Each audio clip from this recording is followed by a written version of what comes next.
এই যে আমার পান গাছের সাইজ, এই যে এত করলেও আমার হাতটা পুরা ধরে আমি ক্যাপচার করতে পারি না। দেখেন এত বড় বড় এই যে পান গাছ। আমার এখানে যতই কাটিং কেন না করি পুরো ভর্তি হয়ে যায়।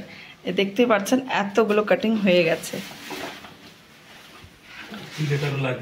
আর পানের সাইজ, কেউ কেউ বলে যে পানের সাইজ তোমার এত ছোট কেন, এই দেখেন আমি বলছি এই যে পানের সাইজ ছোট না, এই দেখেন এত বড় বড় পান।